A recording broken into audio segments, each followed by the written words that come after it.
It was Italy's answer to such British roadsters as MG's Midget, Triumph's Spitfire, and Austin Healey's Sprite, the Fiat 850 Spider.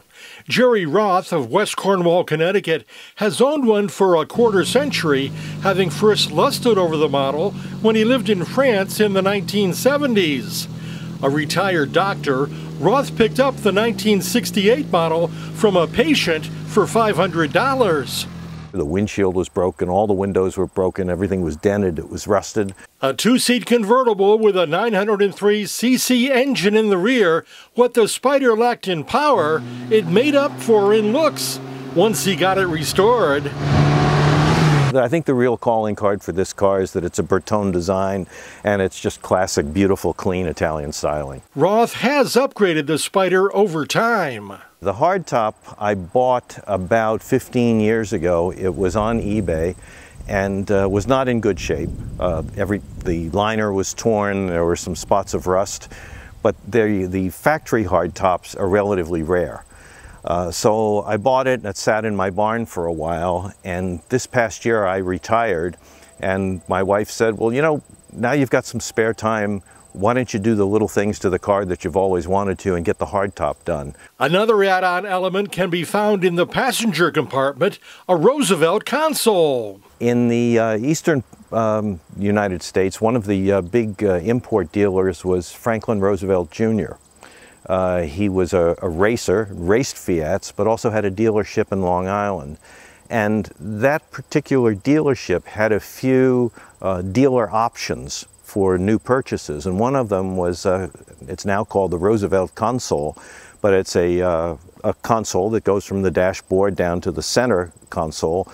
And they had a radio produced with the Fiat and Roosevelt Motors logo on it. And I was lucky enough to, over time, to find that.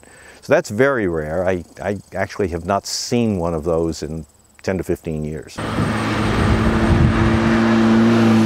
Between the Roosevelt console and the steering wheel is a small ring for Fiat's ineffective version of cruise control. All it is a cable that's hooked to the accelerator, and if you pull on it, it holds the accelerator into position.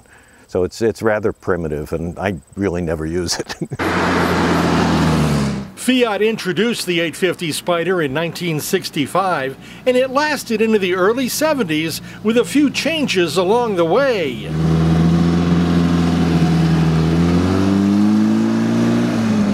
What's interesting about this car is that when they were originally built in Europe, they called the Series 1, it was covered headlights like this.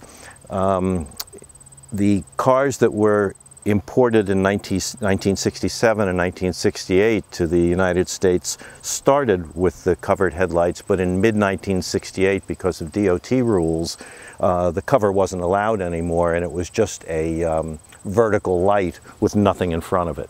And all the subsequent 850 Spiders look like that. So a Series 1 is relatively rare. Despite its luscious appearance, the Spider is not a car to get from 0 to 60 quickly.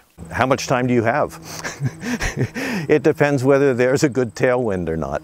It's a light car with little power, so what is interesting is that if you have a passenger with you, the performance is different. You can really tell. As much as Roth appreciates the Spider as automotive art, he doesn't drive it much. It doesn't come out in bad weather, and in the summer I take it out on days, beautiful days like today. Probably put a couple of 100 miles a year on it. That's Ride Connecticut. I'm Bud Wilkinson. And if you enjoyed this story, please subscribe to Ride Connecticut's YouTube channel.